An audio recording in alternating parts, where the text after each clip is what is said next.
Bonjour à tous et à toutes. Dernier jour de cette édition 2021 de la Conférence de Montréal. Bienvenue à notre panel bilingue sur ce sujet très important. Ça me fait plaisir de vous accueillir aujourd'hui et d'accueillir nos conférenciers qui sont des grands leaders dans leur domaine au Canada. Je suis votre hôte, Alexandre Galjevic-Sayeg, professeur au département de sciences politiques de l'Université Laval. Hello everyone and welcome to our bilingual panel on this quite important topic. It is my pleasure to welcome you today and to welcome here our esteemed speakers who are all great leaders in their fields in Canada. I'm Alex Gajevich, professor at the Political Science Department at Université Laval. La transition énergétique va créer des emplois, attirer des investissements et permettre au Québec de réduire ses émissions de gaz à effet de serre. Ce processus nécessite une vision et un rôle prédominant des principales organisations du Québec. Quels sont les profils de main-d'œuvre et quels secteurs sont primordiaux pour contribuer à la transition énergétique? Quel est le rôle des industries et des nouvelles technologies au Québec dans cette transition? Demand for energy professionals has never been higher. It was once a niche occupation in the economy, and it's now a must-have for almost every employer in every sector.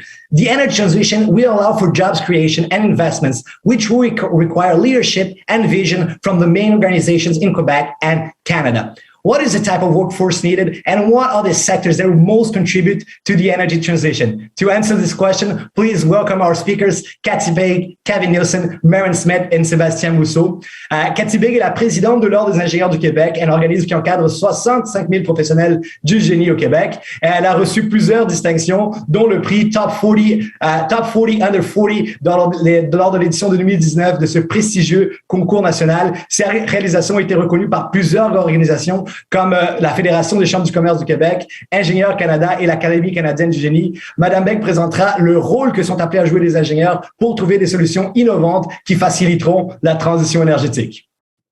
Kevin Nielsen is the president and CEO at ECO Canada. It's a great organization.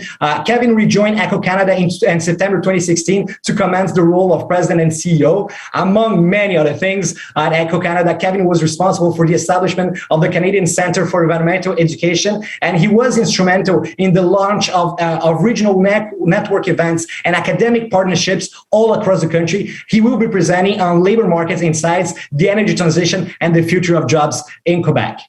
Maren Smith is the Executive Director of Clean Energy Canada. She's also a fellow at Simon Fraser University Center for Dialogue, and she's the founder and Executive Director of Clean Energy Canada, which is a leading think tank in advancing clean energy and climate solutions. And among many other things, she also serves as co-chair in the BC Government Climate Solutions Council. For most of her career, Maren has worked to unite industry, government, and the civil society organizations to solve pressing social and ecological challenges. She has received many leadership distinctions. Please go check it out. She will be presenting on the World of Energy, Quebec's competitive advantages, and the clean economy job growth in Quebec and Canada. And finally, we have Sébastien Mousseau, qui est le vice-président principal énergie, réseau et solutions industrielles chez SNC-Lavalin. Il est titulaire d'un doctorat en génie civil. Il a plus de 20 ans d'expérience dans l'industrie et dans le monde académique. En ce moment, son unité d'exploitation compte plus de 1000 employés en Amérique du Nord, Moyen-Orient et en Asie-Pacifique. Et il a occupé aussi des postes de direction dans plusieurs grands projets hydroélectriques au Québec. Sébastien nous parlera aujourd'hui de la vision de la SNC en lien avec la carboneutralité au Canada, les moyens d'y parvenir et les emplois qui seront nécessaires. Alors, thank you very much for being here. Speakers will all present and then we'll have a general Q&A for everyone, okay? Merci beaucoup. Cathy, à toi la parole. Donc, merci beaucoup. Bonjour à tout le monde. Je suis vraiment contente d'être ici, d'être avec des panélistes qui ont à cœur la transition énergétique. Comme le mentionnait notre animateur, l'Ordre des ingénieurs, c'est 65 000 membres. C'est quand même plus de 200 employés puis un budget de 35 millions. Pour ceux qui connaissent moins les autres professionnels, il faut savoir que notre rôle, c'est vraiment un rôle de protection du public. Je veux juste vous cadrer notre organisation. Et la protection du public, ça s'articule autour de 5 mécanismes de protection du public que je ne vais pas vous élaborer aujourd'hui. Mais toujours dans notre rôle de protection du public. Ce qu'on veut, nous, c'est aussi assurer un leadership sur les dossiers qui ont de l'impact sur le public. Donc, on va prendre des positions officielles sur des sujets comme la règle du plus bas soumissionnaire, les femmes dans la profession, les immigrants dans la profession et aussi le développement durable. Récemment, on a décidé de prendre une position sur le développement durable. Pourquoi? C'est simple. Parce que nous aussi, on croit à une relance économique verte, parce qu'on croit que c'est important de diminuer l'empreinte carbone, parce que c'est important de s'adapter au changement climatique. Et donc, dans tout ça, dans le développement durable, bien, les ingénieurs jouent un rôle crucial. C'est pourquoi on a décidé de prendre une position publique sur le développement durable pour un peu influencer nos ingénieurs dans leur travail. Et ce à quoi on croit, bien, c'est simple. Il y a 3 axes sur le développement durable. L'amélioration continue. Donc, on croit que les ingénieurs doivent continuer à travailler, même s'il y a des nouvelles technologies, il faut toujours les améliorer pour avoir des performances plus meilleures, si je peux dire. Je l'ai dit plus tôt, les ingénieurs ont un rôle crucial, mais on croit à la collaboration parce qu'il y a plein d'autres professionnels avec qui on travaille et c'est collectivement qu'on peut arriver aux cibles qu'on va se fixer. Donc, la collaboration est très importante. C'est une de nos axes principaux dans la position. Et notre dernier axe, c'est la rigueur scientifique, la recherche fondamentale. C'est par cette recherche-là qu'on a des nouvelles technologies. J'écoutais M. Faury dans le cadre de la conférence, il montrait toutes les nouvelles technologies au niveau des avions et ça passe souvent de la rigueur scientifique et de la recherche fondamentale, c'est nécessaire. Donc ça, ce sont nos 3 axes sur lesquels on croit, qu'on publicise et qu'on informe nos ingénieurs. Et ça, c'est vrai pour n'importe quel domaine, que ce soit la production d'énergie verte, propre, l'électrification de transport, l'infrastructure verte, l'intelligence artificielle, le manufacturier, le procédé. Ces axes-là doivent influencer en fonction du développement durable. Maintenant, en tant qu'organisation, nous, l'Ordre des ingénieurs, on a un rôle d'influence, mais on va influencer à 2 niveaux. Et je les ai découpés en externe et interne. Donc, externe, c'est tout ce qu'on peut faire par la voix. Par exemple, les conférences qu'on fait là, les panels, la revue qu'on peut faire, notre revue plan, on met de l'information dedans. On peut le faire aussi en développant des formations universitaires. On est justement en train d'en développer une avec l'Université Laval qu'on va rendre disponible aux ingénieurs et probablement d'autres professionnels pour qu'ils se maintiennent à jour. Et aussi par un rôle d'influence au niveau des élus, que ce soit les règlements, la législation. On va aller en commission parlementaire pour pouvoir faire influencer les choses. Donc, on va être un acteur clé au niveau de l'externe, mais aussi au niveau de l'interne. Permettez-moi l'expression « walk the talk ». Donc, on veut pas seulement le dire, on veut le faire. Et je suis donc très fière de dire que nos employés ont formé un comité vert, ont fait tout un plan d'action pour que nous aussi, on puisse contribuer. Et une des belles initiatives qu'ils ont mis de l'avant, c'est d'évaluer notre empreinte carbone et de proposer comment diminuer notre empreinte carbone. Donc oui, on a un rôle d'influence auprès des ingénieurs, mais nous aussi, on va être dans l'action au niveau de nos employés. C'est ce qu'on fait. Maintenant, en terminant, la question qu'on se fait demander, est-ce qu'il va y avoir assez d'ingénieurs pour tous les défis qui s'en viennent en termes de développement durable? Et c'est une bonne question. Débutons d'abord avec la relève. Donc, on a fait faire une étude socio-économique justement pour savoir est-ce qu'il va y avoir suffisamment d'ingénieurs. Au niveau de la relève, très bonne nouvelle, il y a une croissance d'environ 5% par année au niveau de l'université. Donc, il y a un appétit des jeunes pour venir envers la profession et on fait énormément de démarches pour les attirer.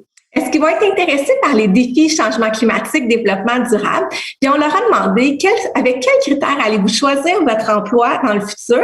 Et la plupart, le premier critère, c'est conviction, valeur et ensuite défi. Donc, on comprend que le développement durable, beaucoup ont ça dans leur conviction, dans leur valeur et présente beaucoup de défis. Donc, on est convaincu que les jeunes ont envie de relever ce défi-là. Fait intéressant et pas certaine que c'était ça à mon époque. Il y a seulement 3% des étudiants qui ont dit que le critère numéro 1, c'était le salaire. Comme quoi, vraiment, ils ont besoin d'avoir un emploi qui les nourrit et donc, je pense que tous les défis de développement durable vont pouvoir les nourrir. Donc, en terminant, est-ce qu'il va manquer d'ingénieurs? Eh bien, on a fait une étude, on a fait des projections jusqu'en 2030. Et ce que ça dit, c'est qu'il va y avoir un déficit d'environ 1,6% d'ingénieurs. Ça semble pas si pire que ça, mais en fait, il faut faire attention. Il faut regarder au niveau des domaines bien spécifiques. Et quand on regarde les domaines, génie électrique, procédés et informatique sont les 3 domaines où il va y avoir une pénurie d'ingénieurs si on fait rien. Et ces domaines-là sont essentiels pour l'électrification des transports, la transition énergétique. Donc, il y a un drapeau rouge ici qui s'allume. Et c'est pourquoi on a 2 recommandations aux décideurs et au gouvernement.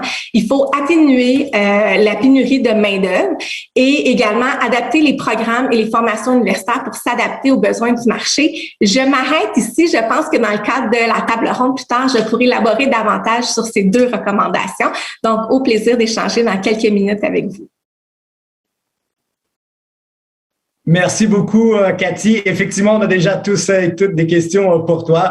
C'était vraiment très intéressant. Alors, les questions dans quelques minutes. Kevin, it's your turn now.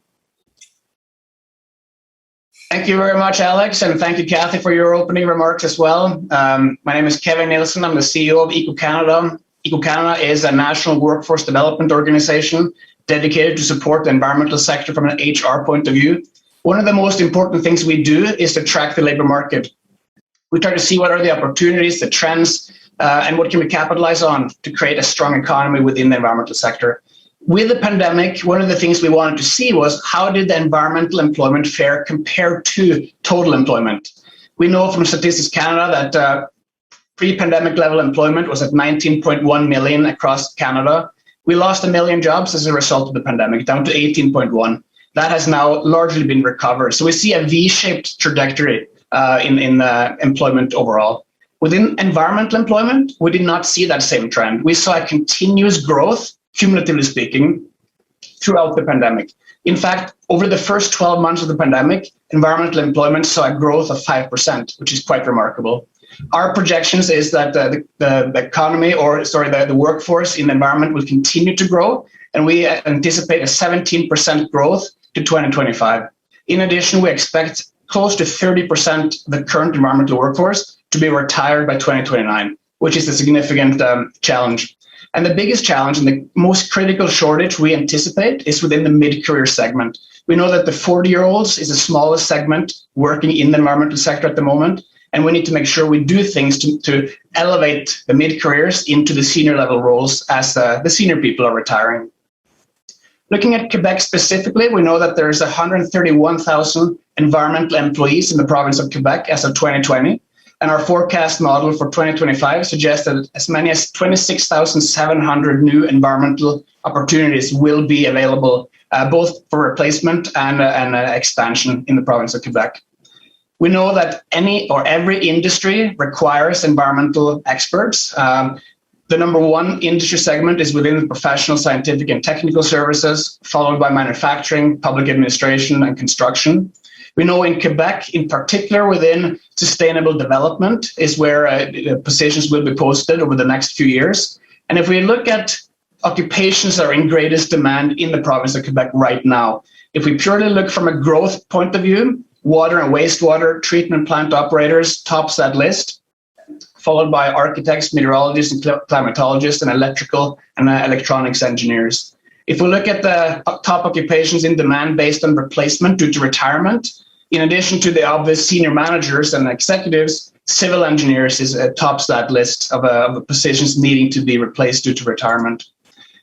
We have seen ups and downs in the labor market over the course of the pandemic. But in Q1, and this is quite interesting statistics, we actually track job postings by job scraping technology. In Q1, in the province of Quebec, 12,450 environmental jobs were posted, which is quite significant. And the top opportunities there were within civil engineering occupations, which includes both engineers and the technicians technologists.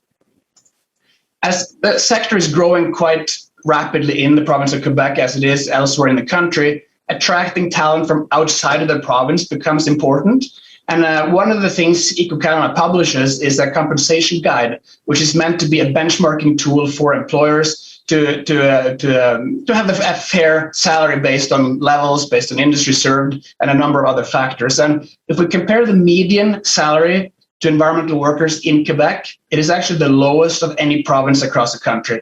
Obviously, you have to factor in cost of living to make that a fair statement, but if you're purely looking to attract people from outside of the province, that might be a bit of a concern. A small tidbit of interest, since I know there is a few public sector people involved, the public sector is actually the salary leader in the environmental sector in Quebec, which is a side point we won't go into in too much detail.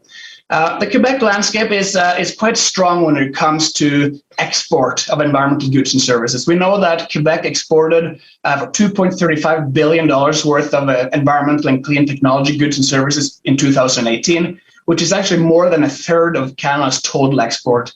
Domestically, Quebec's also strong at $6.2 billion in domestic sales in environmental and clean tech goods.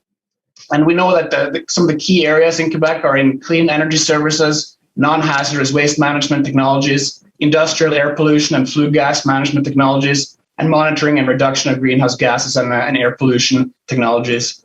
There are also a number of really exciting large construction projects really going on all across the province of Quebec. The largest that I was able to see was the, and forgive my pronunciation here, but the Énergétique, a liquefied natural gas project valued over $9 billion. The largest I could see in Montreal specifically was the construction of a mixed-use development near Galerie d'Anjou from Ivanhoe, Cambridge, doing that at more than $2.5 billion.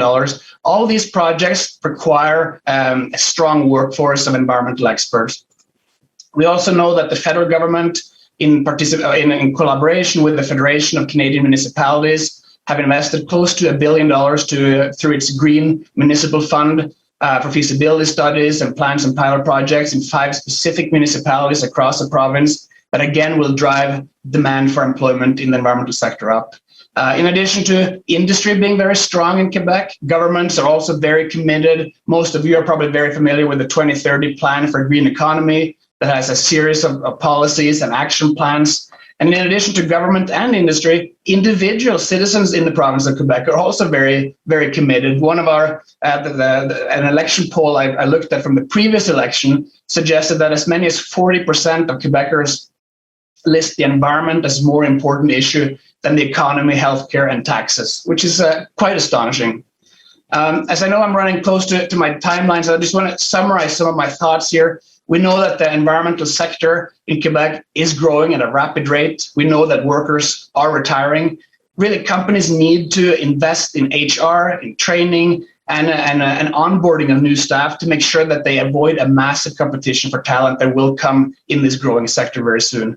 Another thing I'm quite passionate about is we need to look for win-win opportunities. We cannot pit the environment against the economy. That's never going to work. And one thing that I've seen repeatedly lately is that organizations, big institutions, maybe even University of Laval, I don't know, Alex can answer that later, are talking about let's eliminate travel. Let's stop traveling and let's do everything over Zoom. Right now we're doing Zoom because we have to, but if you look at, and I know a speaker at this conference earlier, I think it was Manny Medina, mentioned that the world's global data centers consume a lot of energy. And I have statistics in front of me that suggest that the global data centers consume the same amount of energy as the global airline industry. So by us just moving to a Zoom environment, we have a net zero impact on the environment, but we have a massive impact on the economy by building down big airlines that are very important contributors to our economy. And especially in Montreal and Quebec, Air Canada is a flagship employer. Rather than doing knee-jerk reactions, what we need to do is make sure that we have competent people to work alongside Air Canada in making sure that we help them in their commitments to cleaner fuel. And looking for win-win opportunities is really the way to go. Innovation is another area that every level of government wants to fund innovation. Canada has a very rich history of being great innovators. Many of you probably don't know that 2 Canadian guys actually invented the light bulb. I didn't know that until recently, but 2 Canadian guys invented the light bulb. They sold the patent to Thomas Edison, who's now known around the world as inventor of the light bulb. And that, I think, is a little symptomatic of where Canada can be. We have great ideas, but we don't take it all the way to commercialize on our innovations and create a strong workforce and economic wealth as a result. And that really is something we need to take care of. Concluding remarks, Quebec really has a strong position that can and should be capitalized on. And I think the future is bright here, and I'm very optimistic about it. And I look forward to the further discussions we're going to have. Thank you. Fantastic. Thank you very much, Kevin. It's actually quite good to hear some good news in this context. So really exciting stuff. Thank you very much. Miriam, now it's your turn. You have the microphone. Great, thank you. Bonjour tout le monde. Je vais parler en anglais because my English is a lot better than my French. And just to start out, not to torture you, but I want us all to go back to 2019. That was before the pandemic. I'm not trying to remind you that we'd probably be in a room together, shaking hands, having a coffee, a meal, a glass of wine, looking at each other in the eyes. But I was thinking about that, 2019. But 2019, there were no countries that had committed to net zero by 2050. This change, this transition has happened very quickly in terms of how fast the world is saying we are going to move there.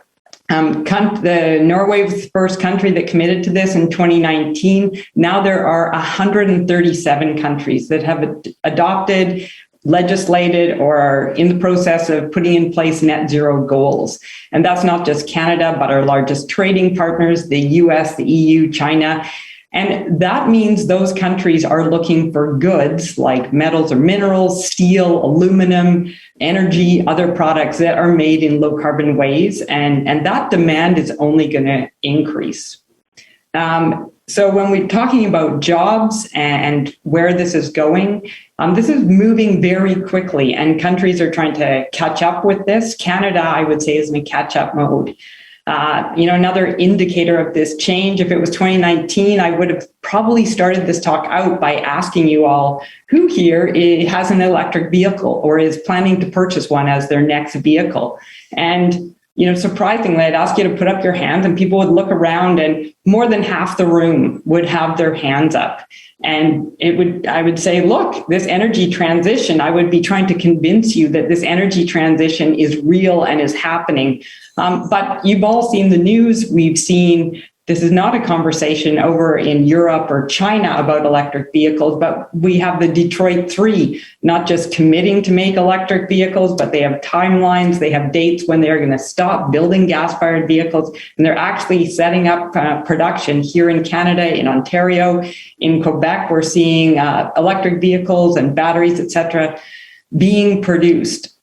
So these are a few indicators of how fast the world is changing. And the thing for Canada is we have a huge opportunity. We have what the world needs. They're talking about a green economy super cycle happening, and things like metals and minerals are going to increase by nearly 500% because of things that are needed for these clean technologies. Things like steel, things like agricultural products. Canada and Quebec are well positioned. So what are some of Canada's competitive advantages and what do we need to take advantage of them? So first off, I would say both for Quebec and Canada, renewable energy and cheap electricity is something that we have an abundance of. 83% of Canada's grid right now is zero emission. In Quebec, it's even higher than that, almost 100%. And Quebec has some of the lower cost electricity, 7.3 cents kilowatt hour. It's the lowest in Canada. Quebec's also the largest exporter of electricity. So this cheap, clean electricity, cheap relatively speaking, is one of our competitive advantages because we can plug it into our manufacturing, our production of things, and make them, move them towards net zero. And that is what the world is going to be looking for. They're also looking for metals and minerals, and Quebec has the mines and the metals of things that are needed in the net zero transition, things like cobalt, rare earth metals, lithium. We've also in Quebec, and I'm sort of mixing between Quebec and Canada here, but some of the clean tech firms, Canada, as was just mentioned by the previous speaker, we have some good clean tech companies. We do have a highly skilled workforce. And some that are based in Quebec, things like Énergétique, which is operating a North American-wide EV charging station networks. Montreal-based Enercam, it's taking trash, non-recyclable, non-compostable trash, and it's turning it into biodegradable fuels that can be used in cars and buses and airplanes and such. So these are competitive advantages that both Quebec and Canada has: clean electricity, clean tech, home to that, and some of the natural resources that are being looked for. And they really have already started to put Canada and Quebec on the new economy map. In Quebec in particular, and I'm based here in British Columbia, and I'm envious of what Quebec is doing. You have invested and now have the first automotive battery manufacturing facility set up in Lion Electric buses doing that just north of Montreal. You've got the first commercial scale green hydrogen facility being built near Montreal with Hydro-Quebec. And also things like Resolute Forest Products is looking at providing waste heat and CO2 to the greenhouses next door. Another good example of this new economy, clean economy, and the clean energy economy. And the potential for job growth is staggering. Clean Energy Canada, we put out a report earlier this year where we contracted Navius Research to model out if Canada put in place the climate plan we have, healthy environment, healthy economy, what would it do to jobs? What we found is the job growth would be very significant. The jobs in the clean energy sector, they would grow more than 50% over the next decade, while jobs in the fossil fuel sector are actually set to decrease. So there would be a total of 640,000 workers employed in the clean energy sector, and that will more than make up for the jobs that are lost in the fossil fuel sector.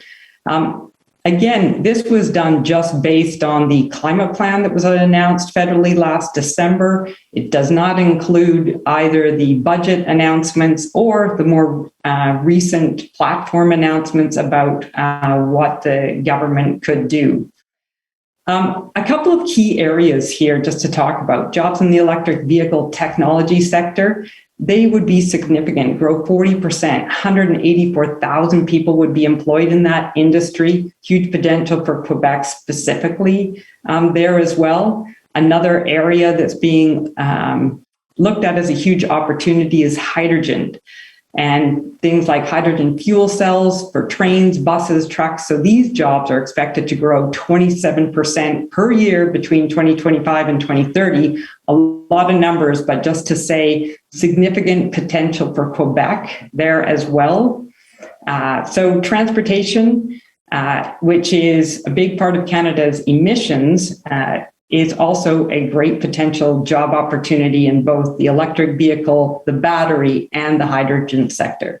So what do we need to do to make this real? Just in conclusion, one, I really respect Quebec's 2030 plan for a green economy. It's a great start about making net zero central to any economic plan. But 2050 is a long way off, and I'm much more interested in actions immediately. And what we have been advising governments to do is look at what is going to be growing in 2030, what industries are going to be growing, not declining. And that's what we need to be investing in today, both in terms of getting those industries off the ground, but also in terms of training a workforce who is ready to work in those industries that are growing: batteries, hydrogen, energy efficiency, electric vehicles. A couple of other key things that can be done: use procurement.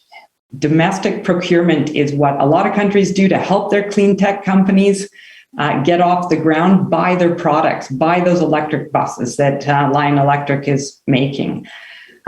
Use your procurement to buy low carbon steel, low carbon cement, to really incent those industries to move to low carbon. And finally, branding. We've really got an opportunity here to brand Canada as a producer of low carbon goods and services if we do the work. Fantastic. We are back. Thank you so much. Brilliant. I think it was just too exciting information about the energy transition. The system couldn't take it anymore. Maren, you were about to conclude your presentation, so you have the floor. Okay, thanks so much. So what needs to be done? I think I'll just conclude with that. First of all, making net zero central to the economic plan. I mentioned Quebec's plan is a great start. Secondly, let's invest in what will be growing, industries that will be growing in 2030, not in ones that will be declining. There's trillions of dollars worldwide looking for good projects, and we need to be in Canada investing in those kinds of things as well. Branding, I think Canada has an opportunity to actually brand itself as low carbon if we connect that clean grid to our industrial sector and to our manufacturing sector. So that leads to the need for a good industrial strategy. The UK has a green industrial strategy. Other countries are doing a clean industrial strategy. Canada needs a new updated industrial strategy that looks at where the world is going in 2030 and 2040 and makes a plan for us to get there and be a leader. I guess, lastly, I would say we really need a federal government that has both strong climate ambitions and a plan to get there, a commitment to put in place the policies, things like a zero-emission vehicle standard or creating a 100% zero-emission electricity grid, and we'll put the strategic investments in place. So that's Monday's decision. But that's what I'm going to be looking for is strength from the federal government, the use of those federal dollars, including procurement dollars, and ideally, we'd be in a situation where we create some Fed-Prov alignment to really move the dial on this. The world is moving fast, and Canada needs to get in the game and catch up. Fantastic. Thank you so much, Maren. That was absolutely fascinating. I just heard that actually our Q&A session is going to go until 12:58. So we're going to have time for questions. But not right now. Let's hear from Sébastien Mousseux. Sébastien, c'est à toi. Merci beaucoup et bonjour tout le monde. Wow, super ouverture de Katie, Kevin et Maren. C'est tellement intéressant. Lors de notre Assemblée générale annuelle en mai dernier, SNC-Lavalin a pris l'engagement d'atteindre la carboneutralité dans ses opérations d'ici 2030. C'est un engagement corporatif important, mais par contre, pour moi, le rôle le plus important de notre compagnie, le rôle d'une grande compagnie d'ingénierie de construction, c'est beaucoup plus d'aider nos clients et d'aider la société à atteindre la carboneutralité. Maren en a parlé précédemment, mais le Canada, le Royaume-Uni, l'Allemagne, l'Italie, le Japon, la France et plus de 120 autres pays se sont engagés pour 2050 à atteindre la carboneutralité afin de limiter le réchauffement climatique de la planète à une hausse de 1,5 degré en 2050. Si on regarde un peu plus en détail la situation au Canada, en 2005, on a émis 739 mégatonnes d'équivalent de dioxyde de carbone dans l'atmosphère et 14 ans plus tard, en 2019, on émettait encore 730 mégatonnes. En 14 ans, on a réussi à couper seulement 1%. Si on regarde les engagements intermédiaires qu'on a pris depuis 2009, les accords de Copenhague, en 2009, on a dit qu'on allait réduire de 17% nos émissions en 2030 versus 2005. En 2015, aux accords de Paris, on a parlé de 30%. Puis en 2021, le gouvernement fédéral parle de 45% pour 2030. Il reste 9 ans.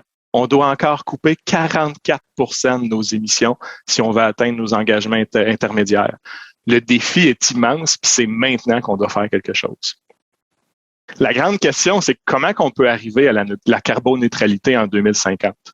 Il y a 2 ans, SNC-Lavalin, on a décidé de faire un livre blanc technique, un rapport, un roadmap en bon français pour le Royaume-Uni à savoir comment ils pouvaient atteindre la carboneutralité.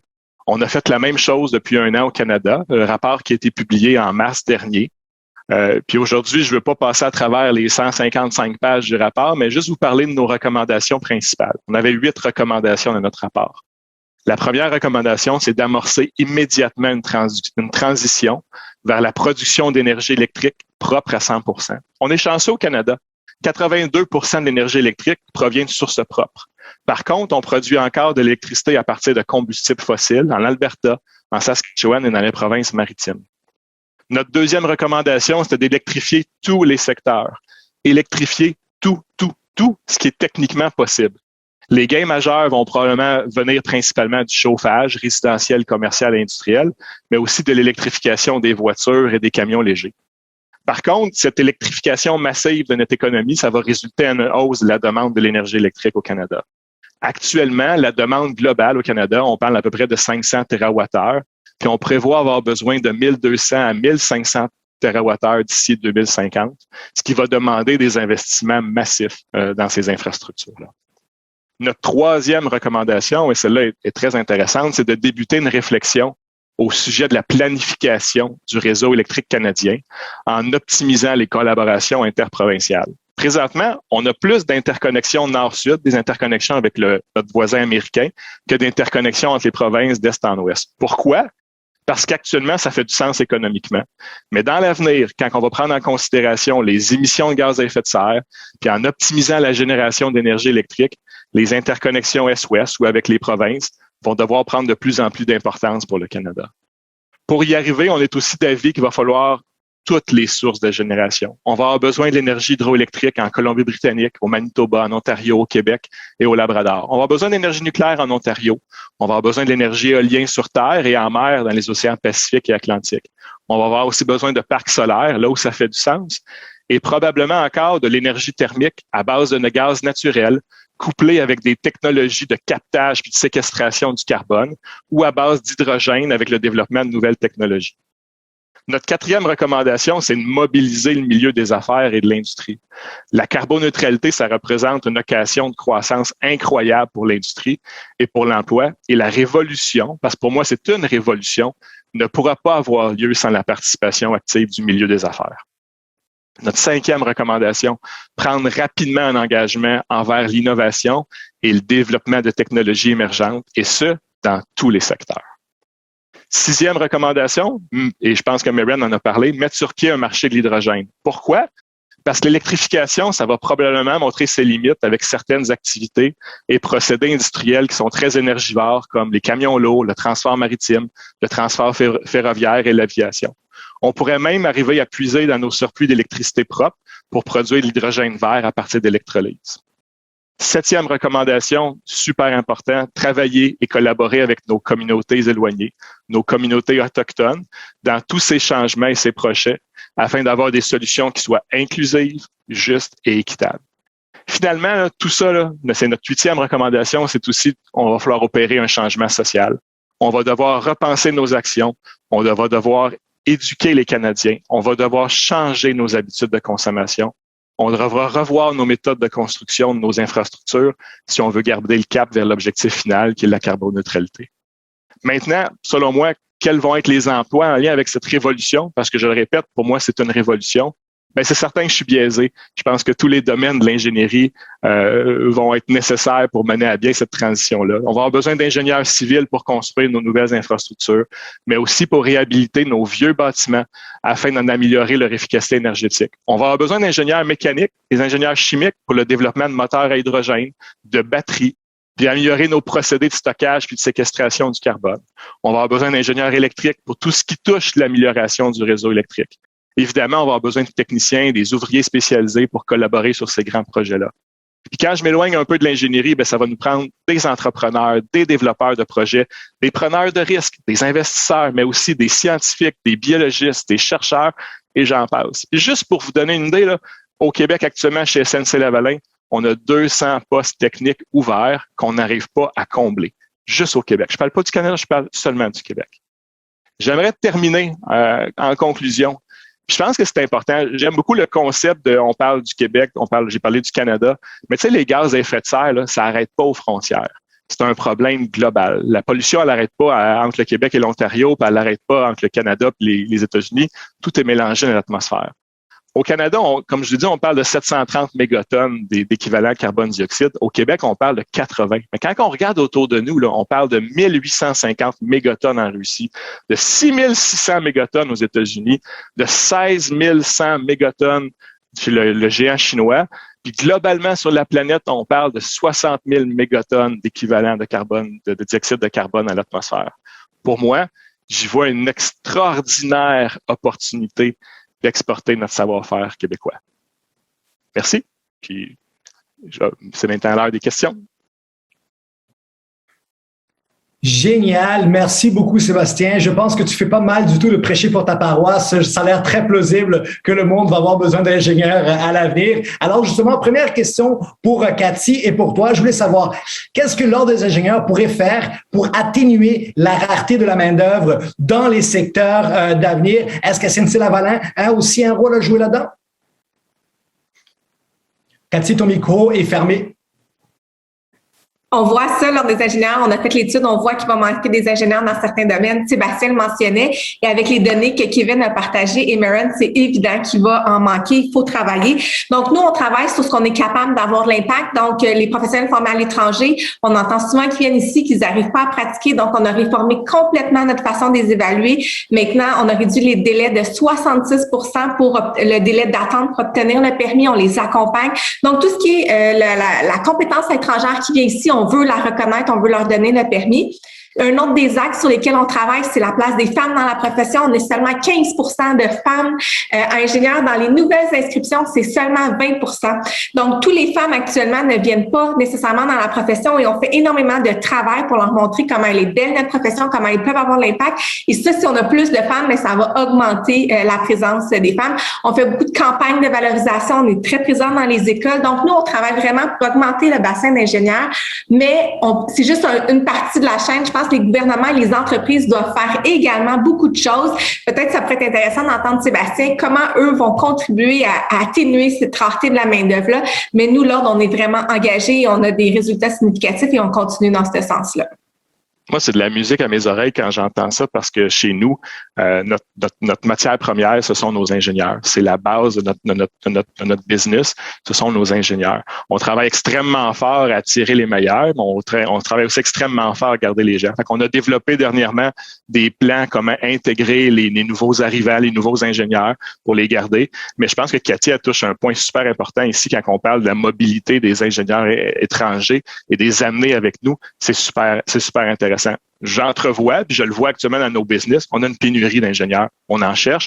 On a commencé. Tu sais, la COVID a eu quelque chose de bien dans tout ça aussi, c'est que essentiellement, on cherchait des postes à Montréal, Toronto, Vancouver. Maintenant, on cherche des postes en région. On va engager des gens en région.